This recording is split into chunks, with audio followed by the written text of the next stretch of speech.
Hello दोस्तों, मैं अरविंद कुमार आपका गुरुकुल इंस्टीट्यूट सूची में स्वागत करता हूं। दोस्तों, आज हम भारतीय राज्य व्यवस्था एवं मूल विधि से जो टॉपिक वाइज क्वेश्चन कर रहे हैं उसमें आज हम भारतीय संविधान के भाग, अनुसूचियां और स्रोत टॉपिक से टॉप मोस्ट 30 MCQ क्वेश्चन करेंगे जो आपके यूपीएसआई परीक्षा, एसएससी, आईएएस और पीसीएस एग्जाम में बहुत ही महत्वपूर्ण होंगे। तो कृपया आप लोग इस सीरीज को मिस मत कीजिएगा और पूरी क्लास देखिएगा और आज अंत में ये बताइएगा कि आज आपके 30 में से कितने प्रश्न सही हुए हैं। तो चलते हैं आज के टॉपिक वाइज क्वेश्चन डिस्कशन शुरू करते हैं। लेकिन उससे पहले अगर अभी तक आपने क्लास को लाइक नहीं किया तो पहले आप लोग क्लास को लाइक कीजिए और शेयर कीजिए और चैनल को सब्सक्राइब कर बेल बटन अवश्य दबाएं, जिससे हमारी आने वाली सभी वीडियो की नोटिफिकेशन आपको नियमित रूप से मिल सके। और जी हाँ दोस्तों, अगर आपको इस क्लास का PDF चाहिए तो आपको गुरुकुल इंस्टीट्यूट सूची टेलीग्राम चैनल ज्वाइन करना होगा, जहां पर हम डेली बेसिस पर क्लासों की PDF प्रोवाइड कराते हैं। तो धन्यवाद। चलते हैं आज के क्लास शुरू करते हैं।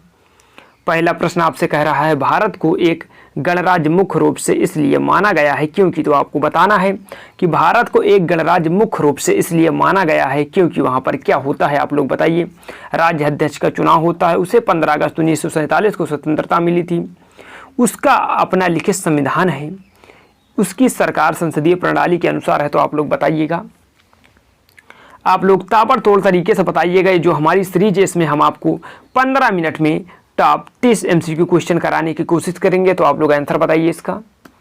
तो आशा करते हैं कि आप लोगों ने आंसर दिया होगा। अगर आपने इसका आंसर दिया है ऑप्शन नंबर ए, राज्याध्यक्ष का चुनाव होता है इसीलिए भारत को गणराज्य माना गया है, तो आपका आंसर सही है। चलिए अगला प्रश्न देखते हैं। अगला प्रश्न है, भारतीय संविधान ने भारत को किस प्रकार वर्णित किया है। तो आप लोग बताइए कि भारतीय संविधान ने भारत को किस प्रकार से वर्णित किया है। आप लोग इसका आंसर बताइए। बहुत ही बेहतरीन प्रश्न है, आप लोग आंसर बताइए। अगर आपने इसका आंसर दिया है ऑप्शन नंबर जो इसका होना चाहिए बी, भारतीय संविधान ने भारत को एक राज्यों का संघ के रूप में वर्णित किया है, तो आपका आंसर सही है। चलिए अगला प्रश्न देखिए। अगला प्रश्न है, भारतीय संविधान की प्रस्तावना में धर्मनिरपेक्ष यानी सेकुलर शब्द निम्नलिखित में से जोड़ा गया, यानी किस संविधान संशोधन द्वारा जोड़ा गया। आपसे पूछा जा रहा है कि भारतीय संविधान में प्रस्तावना में धर्मनिरपेक्ष शब्द निम्नलिखित में से किस संविधान संशोधन द्वारा जोड़ा गया। तो आप लोग आंसर बताइए इसका। बहुत ही लाजवाब प्रश्न है। अगर आपने इसका आंसर दिया है ऑप्शन नंबर बी, 42वां संविधान संशोधन जो कि 1976 में हुआ था, इसी के द्वारा भारतीय संविधान में की प्रस्तावना में धर्मनिरपेक्ष शब्द जोड़ा गया और इसके साथ 2 शब्द और जोड़े गए थे, अखंडता, धर्मनिरपेक्ष और लोकतांत्रिक शब्द जोड़ा गया था। चलिए अगला प्रश्न देखिए। अगला प्रश्न है, दुनिया के निम्नलिखित में से किस देश से भारतीय संविधान में राज्य के नीति निर्देशक सिद्धांत की संकल्पना को अंगीकार किया गया। तो आप लोग ये बताइए कि जो DPSP है या राज्य के नीति निर्देशक तत्व है वह किस देश से लिए गए हैं। आपसे सिंपल वे में पूछ रहा है, आप लोग आंसर बताएं इसका।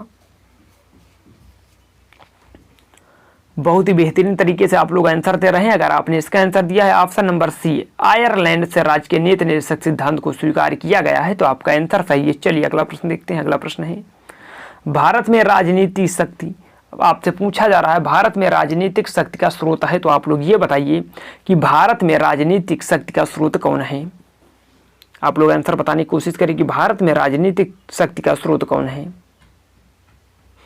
तो आशा करते हैं कि आप लोगों ने आंसर दिया होगा। अगर आपने इसका आंसर दिया option number A, we the people, यानी हम लोग अर्थात जनता जो है वही भारत में राजनीतिक शक्ति का स्रोत है। चलिए अगला प्रश्न देखते हैं। अगला प्रश्न है, भारतीय संविधान की प्रस्तावना में निम्नलिखित में से किसका उल्लेख नहीं किया गया है। आपसे पूछा जा रहा है कि भारतीय संविधान की प्रस्तावना में निम्नलिखित में से किसका उल्लेख नहीं किया गया है। तो आप लोग आंसर बताइए कि किसका उल्लेख प्रस्तावना में नहीं किया गया है। आप लोग आंसर बताइए। अगर आपने इसका आंसर दिया है जो वयस्क मताधिकार है, इससे भारतीय संविधान की प्रस्तावना में इसका उल्लेख नहीं हुआ है, तो आपका आंसर सही है। चलिए अगला प्रश्न देखिए। अगला प्रश्न है, भारत के संविधान का ढांचा तैयार करने के लिए हमने संघीय व्यवस्था की योजना किस देश से ली है। आपसे पूछा जा रहा है कि जो संघीय व्यवस्था है वह किस देश से ली गई है। तो आप लोग आंसर बताइए इसका कि संघीय व्यवस्था किस देश से ली गई है। अगर आपने इसका आंसर दिया है जो संघीय व्यवस्था है वह कनाडा से लिया गया है, तो आपका आंसर सही है। जो संघीय व्यवस्था है उसे कनाडा से स्वीकार किया गया है। चलिए अगला प्रश्न देखिए। अगला प्रश्न है, हमारे संविधान में मूल अधिकार कहाँ से किस संविधान के द्वारा प्रेरित है? तो आप लोग आंसर बताइए। जो हमारे संविधान में मूल अधिकार हैं वह किस देश से लिए गए हैं? आप लोग आंसर बताइए इसका। अगर आपने इसका आंसर दिया है कि जो भारतीय संविधान के भाग 3 में मूल अधिकार है वह अमेरिका से लिए गए हैं यानी यूएसए से, तो आपका आंसर सही है। चलिए अगला प्रश्न देखते हैं। अगला प्रश्न है, भारतीय संविधान में कितनी अनुसूचियां हैं? तो आप लोग ये बताइए कि भारतीय संविधान में कितनी अनुसूचियां हैं? आप लोग आंसर बताइए इसका कि भारतीय संविधान में कितनी अनुसूचियां हैं।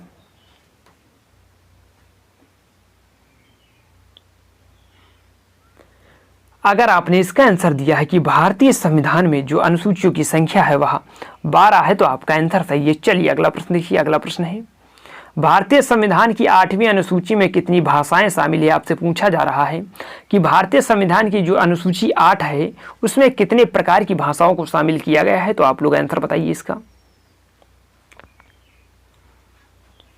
तो आशा करते हैं कि अगर आप लोगों ने इसका आंसर दिया है ऑप्शन नंबर बी, जो भारतीय संविधान की 8वीं अनुसूची है उसमें 22 प्रकार की भाषाओं के बारे में चर्चा मिलती है, तो आपका आंसर सही है ऑप्शन नंबर बी। चलिए अगला प्रश्न देखिए। अगला प्रश्न है, संविधान की प्रस्तावना में भारत को कहा गया है? आपसे पूछा गया है कि जो संविधान की प्रस्तावना में भारत को कहा गया है यानी भारत को क्या कहा गया है, आप लोगों को यह बताना है, तो आप लोग आंसर बताइए इसका।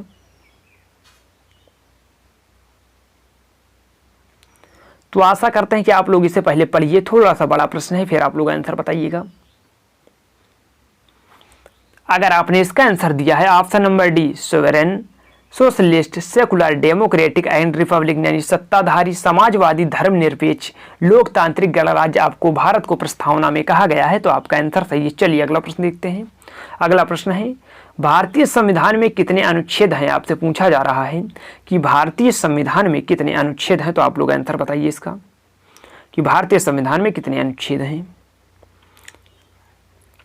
अगर आपने इसका आंसर दिया है ऑप्शन नंबर ए, भारतीय संविधान में 395 अनुच्छेद हैं, तो आपका आंसर सही है। चलिए अगला प्रश्न देखते हैं। अगला प्रश्न है, भारतीय संविधान की संघ सूची में विषयों की संख्या है? आपसे पूछा जा रहा है कि भारतीय संविधान की संघ सूची में विषयों की संख्या है कितनी है? आप लोग आंसर बताइए इसका।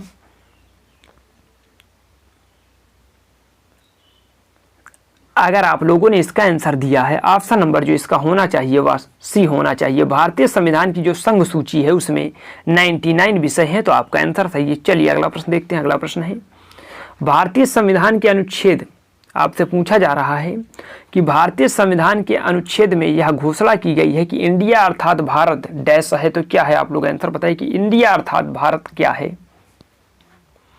जो यहाँ पर संविधान 1 में कहा गया है, यहाँ आपको हिंदी में छूट गया है लेकिन इंग्लिश में लिखा है, आर्टिकल 1 में कहा गया है कि भारत अर्थात इंडिया क्या है। आप लोग इसे बताइए।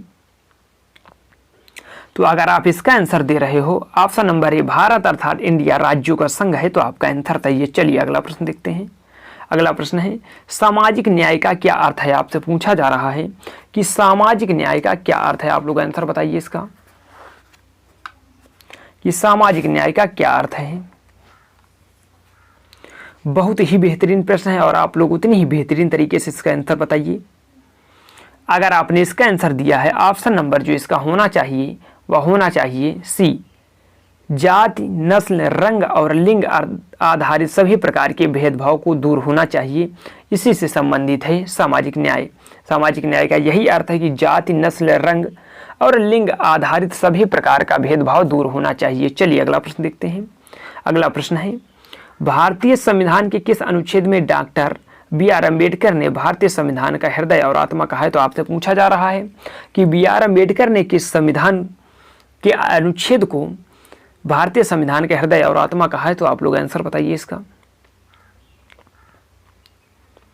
अगर आपने इसका आंसर दिया है ऑप्शन नंबर डी, अनुच्छेद 32 को बी.आर. अम्बेडकर ने भारतीय संविधान के हृदय और आत्मा कहा है, तो आपका आंसर सही है। चलिए अगला प्रश्न देखिए। अगला प्रश्न है, संविधान के अंतर्गत भारतीय लोकतंत्र के आदर्शों को हम कहाँ देख सकते हैं? आपसे पूछा जा रहा है कि संविधान के अंतर्गत भारतीय लोकतंत्र के आदर्शों को हम कहाँ देख सकते हैं? आप लोग आंसर बताइए इसका।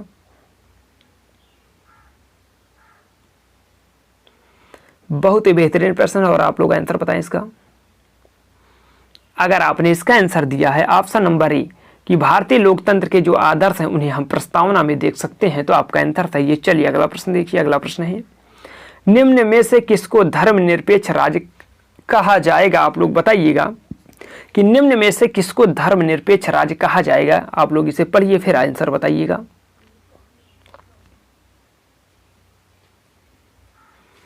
तो आशा करते हैं कि आप लोगों ने पढ़ लिया होगा। अगर आपने इसका आंसर दिया है ऑप्शन नंबर सी, धर्मों के बीच भेदभाव न करने वाला राज्य जो है उसे धर्मनिरपेक्ष राज्य कहा जाता है, तो आपका आंसर सही है। चलिए अगला प्रश्न देखते हैं। अगला प्रश्न है, भारत के संविधान में भारत को किस रूप में वर्णित किया गया है? आपसे पूछा जा रहा है कि भारत के संविधान में भारत को किस रूप में वर्णित किया गया है, तो आप लोग आंसर बताएं इसका कि भारत को किस रूप में वर्णित किया गया है। अगर आपने इसका आंसर दिया है ऑप्शन नंबर जो इसका होना चाहिए वह होना चाहिए इसका ऑप्शन नंबर डी, राज्यों के संघ के रूप में भारत को भारत के संविधान में वर्णित किया गया है, तो आपका आंसर सही है। चलिए अगला प्रश्न देखिए। अगला प्रश्न है, विधि का शासन की संकल्पना कहाँ की संवैधानिक प्रणाली का एक विशिष्टता है? तो आप लोग आंसर बताइए कि विधि का शासन की संकल्पना कहाँ की संवैधानिक प्रणाली की एक विशेष विशिष्टता है? तो आप लोग आंसर बताइए इसका।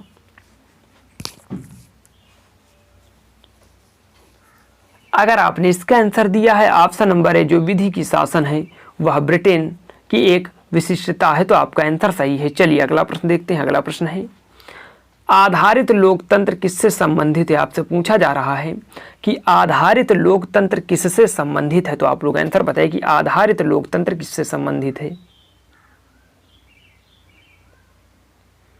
आप लोग आंसर बताने की कोशिश करें कि आधारित लोकतंत्र किससे संबंधित है। अगर आपने इसका आंसर दिया है ऑप्शन नंबर जो है वह ए, आधारित लोकतंत्र वह शक्तियों का हस्तांतरण से संबंधित है, तो आपका आंसर सही है। चलिए देखिए अगला प्रश्न। अगला प्रश्न है, आपको दिया गया है कथन और कारण, तो आप लोग इसे पढ़िए फिर बताइएगा कि इसमें से कौन सा आंसर कोड के माध्यम से आपको देना है। आपको दिया गया है कथन ए में, भारत का संविधान सबसे अधिक लंबा हो गया है। कारण आपको बताया गया है मौलिक अधिकारों का अध्याय अमेरिकन संविधान के मॉडल से लिया गया है, तो आप लोग बताइए कि इसमें कौन सा आंसर बनना चाहिए। तो आशा करते हैं कि आप लोगों ने इसे पढ़ा फिर आपने आंसर बताया होगा। अगर आपने इसका आंसर दिया ऑप्शन नंबर बी, भारत का संविधान सबसे अधिक लंबा हो गया है, यह भी बिल्कुल सही है। और जो लिखा गया है मौलिक अधिकारों का अध्याय अमेरिकन संविधान के मॉडल पर से लिया गया है, ये भी सही है। लेकिन ये दोनों इसका कारण और निष्कर्ष यानी जो है वह इसका सही नहीं है। इसके कारण नहीं हो गया भारत का संविधान लंबा कि मौलिक अधिकारों का अध्याय अमेरिका से लिया गया है। यहाँ पर भारत का जो भारत शासन अधिनियम 1935 था और जो अन्य देशों से लिया गया है उसके कारण भारत का संविधान जो है वह लंबा हो गया है। चलिए अगला प्रश्न देखते हैं। अगला प्रश्न है, निम्नलिखित कथनों पर विचार कीजिए। भारत के संविधान में 20 भाग हैं। भारत के संविधान में कुल 390 अनुच्छेद हैं। भारत के संविधान में 9वीं, 10वीं, 11वीं और 12वीं अनुसूची को संविधान संशोधन अधिनियम द्वारा जोड़ा गया है, तो आप लोग ये बताइए कि इसमें से कौन सा सही है। आपसे पूछा जा रहा है, आप लोग बताइए।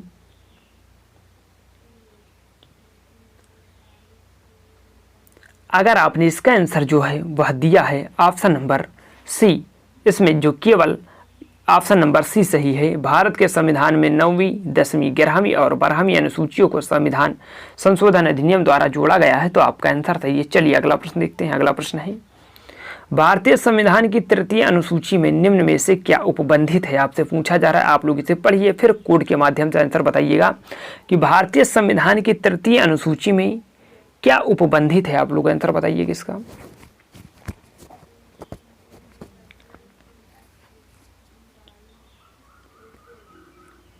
अगर आपने इसका आंसर जो है वह दिया है ऑप्शन नंबर जो इसका बनना चाहिए वह डी बनना चाहिए। आप लोगों को ध्यान होगा, हमने बताया है जब हम पॉलिटी की कॉन्सेप्ट क्लास कर रहे थे कि जो भारत के राष्ट्रपति की शपथ का वर्णन है वह जो तीसरी अनुसूची है उसमें नहीं है, तो आप लोग इसे हटा दीजिए। बाकी जो आपका आंसर बनेगा वह बनेगा 1, 2 और 4 यानी ऑप्शन नंबर डी। चलिए अगला प्रश्न देखते हैं। अगला प्रश्न है, सूची 1 को सूची 2 से सुमेलित कीजिए और नीचे दिए गए कोड के माध्यम से आंसर चुने, तो आप लोग इसे सुमेलित कीजिए। बहुत ही बेहतरीन प्रश्न है और आप लोग इसे सुमेलित करने की कोशिश करें। तो आशा करते हैं कि इसे आपने सुमेलित किया होगा। अगर आपने इसका आंसर दिया है ऑप्शन नंबर बी 2, 3, 4, 1, तो आपका आंसर सही है। आप लोग देखिएगा जो 7वीं अनुसूची है उसमें है, 7वीं अनुसूची में जो आना चाहिए, जो इसका बनना चाहिए 25 नंबर का आंसर वह बनना चाहिए। आप लोग देखिएगा, पहले से मिलाइए। 8वीं अनुसूची जो है वह है भाषाओं से संबंधित, जो है बी का 1 आना चाहिए। तो यहाँ पर जो थोड़ा सा गलत हुआ है हमसे, थोड़ा सा यहाँ पर आप जिसका आंसर बनेगा वह देखिए। पहले हम मिलान करते हैं फिर आप लोगों को बताते हैं। जो 8वीं अनुसूची है वह भाषाओं से संबंधित है, और जो 10वीं अनुसूची है वह है दल बदल परिवर्तन से, और जो है उसके बाद है जो 7वीं अनुसूची है वह है विधायी शक्तियों का विवरण, और जो 9वीं अनुसूची है वह है कुछ उपबंधों में अधिनियम से संबंधित। तो इसका जो आंसर होना चाहिए वह क्या होना चाहिए, आप लोग इसे मिलान कीजिए। जो पहला क्या आ रहा है वह 3 आ रहा है, और जो दूसरा का है वह 1। तो इसका जो आंसर बनेगा वह बनेगा ऑप्शन नंबर ए। चलिए आप लोग आगे देखिए, चलते हैं अगला प्रश्न देखते हैं। अगला प्रश्न है, आर्थिक नियोजन भारतीय संविधान की किस अनुसूची में सम्मिलित है? तो आप लोग ये बताइए कि आर्थिक नियोजन भारतीय संविधान की किस अनुसूची में सम्मिलित है। आप लोग आंसर बताइए इसका।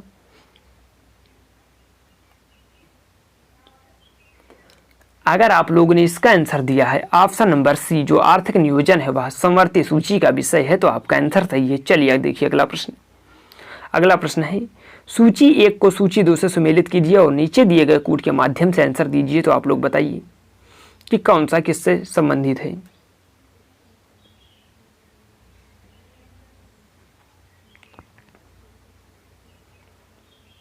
अगर आपने इसका जो है आंसर दिया है वह है ऑप्शन नंबर ए 3142, तो आपका आंसर सही, यानी जो केंद्र सूची है वह जनगणना से संबंधित और राज्य सूची वह पुलिस से संबंधित। उसके बाद जो है वह समवर्ती सूची जो है वह है जनसंख्या नियंत्रण एवं, और उसके बाद जो अवशिष्ट सूची बच्चे वह है अंतरिक्ष अनुसंधान से। तो आपका आंसर जो बनेगा वह ए बनेगा। चलिए अगला प्रश्न देखते हैं। अगला प्रश्न है, भारतीय संविधान की 6ठी अनुसूची निम्नलिखित में से किन राज्यों की जनजातीय क्षेत्रों के प्रशासन से संबंधित है? तो आप लोग आंसर बताइए कि 6वीं अनुसूची है वह किन राज्यों के जनजातीय क्षेत्रों के प्रशासन से संबंधित है।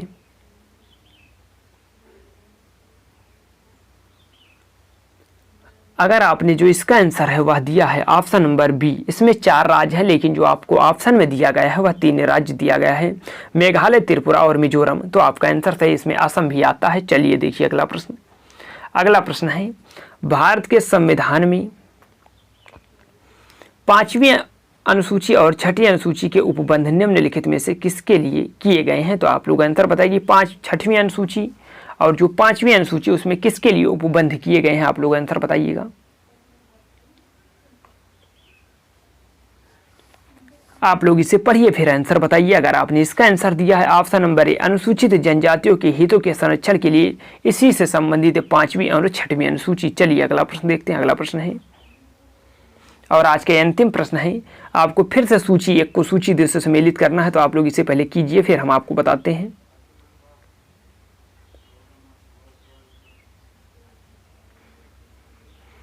अगर आपने इसका मिलान कर लिया है और अगर आप इसका आंसर दे रहे हो ऑप्शन नंबर ए 3142, तो आपका आंसर सही है। जो भाग 9 है वह संबंधित है पंचायतों से।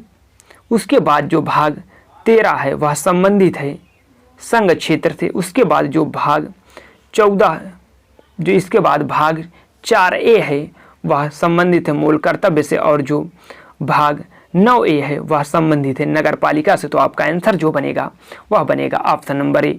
तो दोस्तों आज की क्लास कैसी लगी कमेंट बॉक्स में लिखकर बताना ना भूलें, और आप लोग पहले ये बताइए कि आज आपके 30 MCQ क्वेश्चन में से कितने जो प्रश्न है वह सही हुए हैं। और हम आप लोगों को ऐसे ही टॉपिक वाइज संविधान और मूल विधि से क्वेश्चन लाते रहेंगे। तो आप लोग कृपया इस क्लास को मिस मत कीजिएगा और पर डे इस क्लास को देखिएगा।